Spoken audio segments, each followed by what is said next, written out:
అనే ఉద్దేశంతో అనంతపూర్ దగ్గర ఒక మైన్ ఐడెంటిఫై చేయడమే కాకుండా ట్రైపార్టీ అగ్రిమెంట్ స్థాయి వరకు కూడా క్యాప్టివ్ మైన్ కోసం ప్రయత్నం చేయడం జరిగింది. తర్వాత వచ్చిన ముఖ్యమంత్రులు ఎవరు పల్లి పట్టించుకోవడం మనం చూడలేదు. రాజశేఖర రెడ్డి గారు ముఖ్యమంత్రిగా ఉన్నప్పుడు ఆర్థికంగా కూడా వైజాగ్ స్టీల్కి 100 కోట్లు ఇచ్చి ఆదుకోవడం జరిగింది. మరి ఆ తర్వాత ఏ ముఖ్యమంత్రులు వైజాగ్ స్టీల్ గురించి పట్టించుకోవడం చూడలేదు. ఎందుకు అని అడుగుతున్నాం. ఇప్పుడు మాట్లాడుతున్న తెలుగుదేశం వాళ్ళు చెప్తున్న మాటలు మేము మోడీతో మాట్లాడతాం, ఒప్పిస్తాం అన్నట్లుగా మాట్లాడుతున్నారు. అంటే మోడీ ఒప్పుకోకపోతే వైజాగ్ స్టీల్ ప్రైవేటైజ్ చేస్తారా? ఏం చెప్పదలుచుకున్నారు? ఏ మోడీతో మాట్లాడతారు?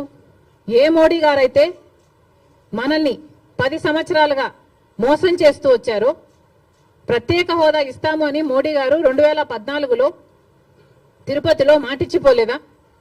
మరి 10 ఏళ్లుగా ఏం చేశారు మోడీ గారు? ఒక్క వాగ్దానమైన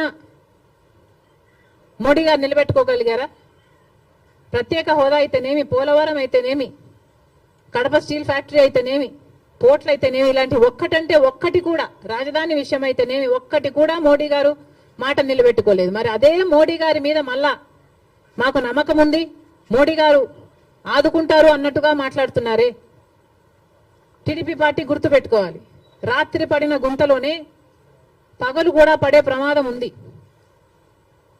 ఒకసారి ఆలోచన చేసి మీరు ఎవరిని నమ్ముతున్నారో, ప్రజలకు ఏం మాట్లాడుతున్నారో, ఏం మాటలు చెప్పారో ఆలోచన చేయండి. మోడీ అంటేనే మోసం, మోడీ అంటేనే వెన్నుపోటు. ఆంధ్ర రాష్ట్రానికి ఇప్పటికే 10 సంవత్సరాలుగా వెన్నుపోటు పొడుస్తూనే ఉన్నాడు మోడీ గారు.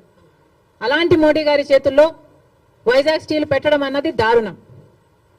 జగన్మోహన్ రెడ్డి గారు 5 సంవత్సరాలు ముఖ్యమంత్రిగా ఉండి కూడా రాజశేఖర రెడ్డి గారికి అంత ఇష్టమైన ప్రాజెక్ట్ అది అని తెలిసి కూడా రాజశేఖర రెడ్డి గారు వైజాగ్ స్టీల్స్ కోసం, క్యాప్టివ్ మైన్ కోసం ప్రయత్నించడమే కాకుండా, ఆర్థికంగా ఆదుకోవడమే కాకుండా, రాజశేఖర రెడ్డి గారు అంతా వైజాగ్ స్టీల్ కోసం చేస్తే ముఖ్యమంత్రిగా ఉండి కూడా జగన్మోహన్ రెడ్డి గారు ఒక్క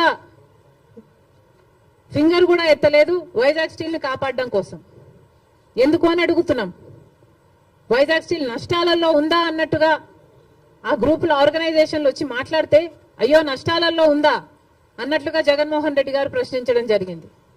ఇప్పుడు చంద్రబాబు గారేమో నోరిప్పకుండా వాళ్ళ చేత కన్ఫ్యూజింగ్ స్టేట్మెంట్స్ ఇప్పిస్తున్నారు. చంద్రబాబు గారిని డిమాండ్ చేస్తున్నాం, చంద్రబాబు గారే మాట్లాడాల్సిన అవసరం ఉంది.